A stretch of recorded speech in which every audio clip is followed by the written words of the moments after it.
ഭാരം നോക്കുന്ന ഉപകരണവും കൊണ്ട് ഒരുത്തൻ വന്നിട്ടുണ്ടെന്ന്. അളന്ന് നോക്കിയിട്ട് ഭാരം കൂടുതലാണോ കുറവാണോ എന്ന് പറഞ്ഞു തരുമെന്ന്. ഭാരം കൂടുതലാണെങ്കിൽ കുറയ്ക്കാനും കുറവാണെങ്കിൽ കൂട്ടാനും എന്ത് ചെയ്യണമെന്ന് പറഞ്ഞും തരും. വാ ഒന്ന് പോയി നോക്കാം.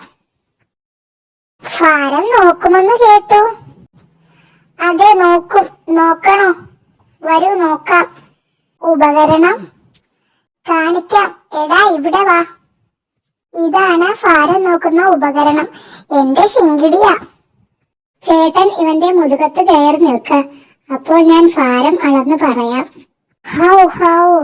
ശരി, 2 ഹൗ ആണ് ചേട്ടന്റെ ഭാരം. കുഴപ്പമില്ലാത്ത ഭാരമാ. കുറുക്കന്മാർക്ക് 1 ഹൗ മുതൽ 3 ഹൗ വരെ ഭാരമാവാം.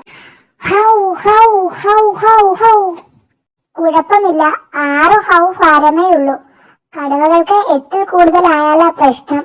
ദേ കേട്ടറിഞ്ഞ ആളുകൾ വന്നു തുടങ്ങി. ഹൗ ഹൗ ഹൗ ഹൗ. കാട്ടുപൂച്ചയ്ക്ക് 4 ഹൗവോ? വളരെ കൂടുതലാ. വ്യായാമം ചെയ്യണം.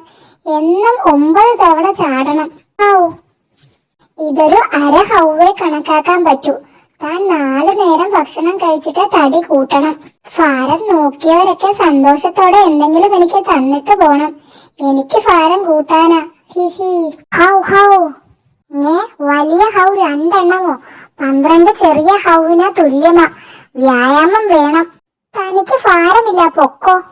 വൈദ്യരെ, ഭാരം നോക്കുന്ന ആളാ, ഒന്ന് സഹായിക്കണം. ഒരു തടിയൻ പോത്തു വന്ന് ഭാരം നോക്കിയതാ. 18 ഹൗ ഭാരം ഉണ്ടായിരുന്നു. 101 ചാട്ടത്തിന്റെ വ്യായാമം ചെയ്യാൻ ഒട്ടും വൈകരുതെന്ന് ഞാൻ പറഞ്ഞു പോയി വൈദ്യരെ.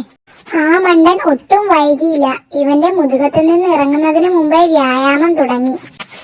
അതിനുശേഷം ഉപകരണം പ്രവർത്തിക്കുന്നില്ല. ഹാവൂ.